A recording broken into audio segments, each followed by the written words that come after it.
Fídíò kan ló gba ìgboro kan láìpẹ́ yìí o nínú èyí tí ọ̀gá àwọn onímọ́tò nígboro Èkó Alhaji Musiliu Akínsànyà ẹni tí gbogbo èèyàn túmọ̀ sí MC Oluomo ti jọ wà pẹ̀lú Habibu Òkìkíọlá ẹni tí àwọn èèyàn túmọ̀ sí Mr Portable wèrè olórin ìdààmú àdúgbò wọn.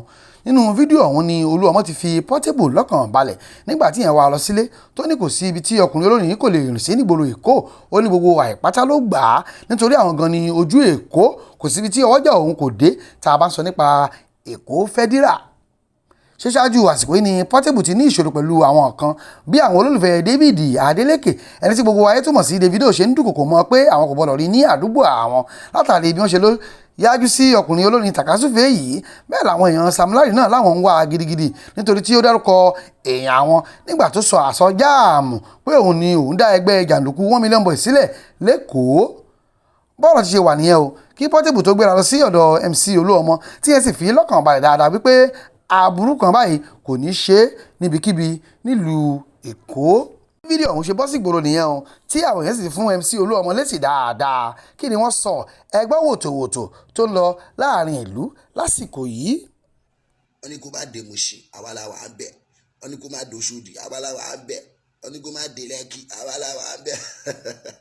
Àánú ya àìṣe mi kò sí èèyàn bí kankan Ọlọ́run ló wà ń bẹ̀, Ọlọ́run ló wà ń bẹ̀ for everybody. Àwọn tí ìyá ẹ tún pè lọ́gà ẹ̀yẹn tí wọ́n ń pè lọ́gà ìyá ẹ̀yẹn Ọlọ́run tún lọ́gà àwọn kí ló ń ṣe ìyá ẹ̀ ọ̀gá náà gà wọ́n ní kí wọ́n má wòtòwòtò yẹn náà ò tí stop oṣù kápá nísìnyí tọ́lẹ̀ tó ti fún MID pé kò dẹ́ni wẹ̀ ẹ̀yìn sí apá ẹ̀yẹn ó yẹ ṣe máa wá dórí ẹ̀ ni máa wá kápá ẹ̀ àti wá gà á dórí ẹ̀ ṣùgbọ́n wò mí kan promise ìyá bá ní dá kò ní bá ní débẹ̀ wó bí tá lọ bá lọ àbọ̀ ń bọ̀ ni gbogbo nǹkan tó bá sọ léni ọ̀la ni kò kí ń ṣe ni ẹnu báyìí ó dá kéèyàn ṣọ kò ṣọ ẹnu ẹ̀ torí pé kí ni ó ń kó báyàn ó ń láyàn ẹnu ló là ẹ̀ òun ló fi ṣe wèrè olórin o oníwèrè olórin ni ẹ tó bá ti yẹ pé wèrè ń sọ̀rọ̀ ṣé wèrè èèyàn náà ló ń gbọ́ 1 million boys ìwọ ni foundation wọ́n ló dálẹ̀ ẹnu yìí náà ló fi sọ òun náà tún ní 1 million boys yìí.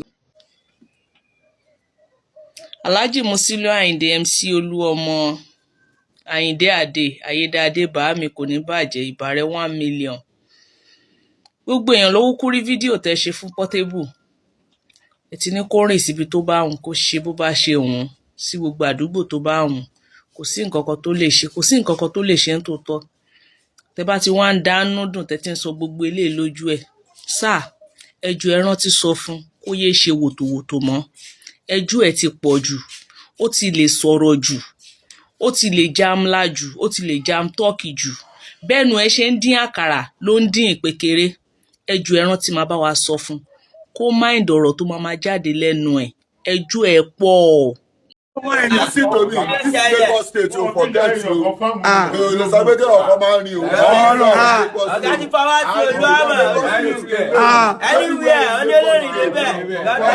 Agége ẹni kò gbọdọ̀ Agége àwọn olówó àwọn Agége àwọn.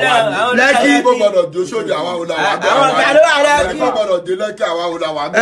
Mú sí àwọn ọ̀gá ló wà bẹ́ẹ̀ Òṣòdì ọ̀gá ló wà bẹ́ẹ̀. Ẹ bọ̀ kọ́tà ìṣe o, ọ̀gá ti sọ̀rọ̀.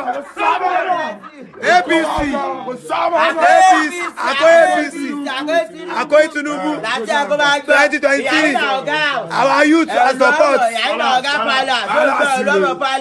Our youth and support.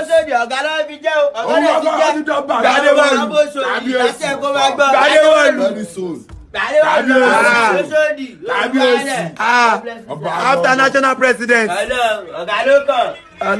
bless you. Anybody pray for that for Olórin?